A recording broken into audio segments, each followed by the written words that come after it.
Hi everyone, welcome back to a new lesson with me today. My name's Jenny and this is a little bit different. We haven't done this type of lesson before. We're going to look at the mistakes that many people make when they speak in English. Now remember that mistakes are a normal part of learning a language. They are going to happen, but I hope that you find this useful in terms of improving your accuracy and your fluency and your confidence when you speak in English.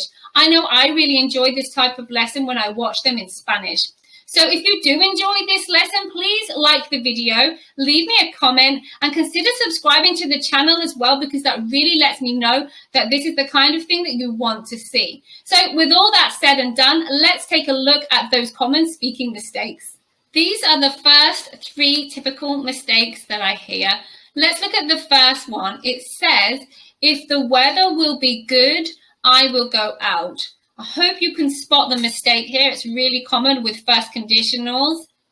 So we should never use will in the if clause. Well, there are 1 or 2 exceptions, but in general, we never use will in the if clause. So it should be, if the weather is good, I will go out. It's a first conditional, so we're going to use a present tense in the if clause.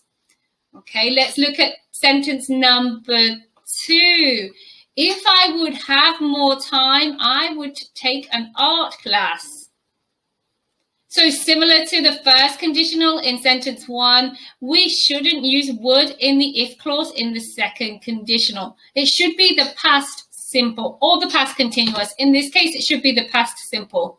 If I had more time, I would take an art class. And the third one here, I hear this a lot. It's a mixture of 2 constructions that mean the same thing. I did it by my own. So it should be, I did it by myself, or I did it on my own. It's a really common mistake, people mixing those 2 constructions. Look at these next mistakes. Can you spot what's wrong with them? She is good in sport. So it's the preposition, a really common mistake again. She is good at sport. So we use at with good at something, bad at something, and all the other adjectives that we can use, excellent at, terrible at, etc. In the second sentence, he is actually out of the office. He will be back in 10 minutes. So what this speaker wanted to say is that right now he is not here. And this is a really common false friend with a few languages, actually. I've noticed that it's not just one first language speaker that makes this mistake, where they mix up, they get confused between actually and currently. He is currently out of the office. He will be back in 10 minutes. Here are 3 more mistakes that are typically made. I am agree with you. I am agree with you. This is a really common mistake made by Spanish speakers, actually. So agree is a verb, so we don't need am. I agree with you. And in the next example, she afraid of spiders. This is the opposite problem because afraid is not a verb, it's an adjective.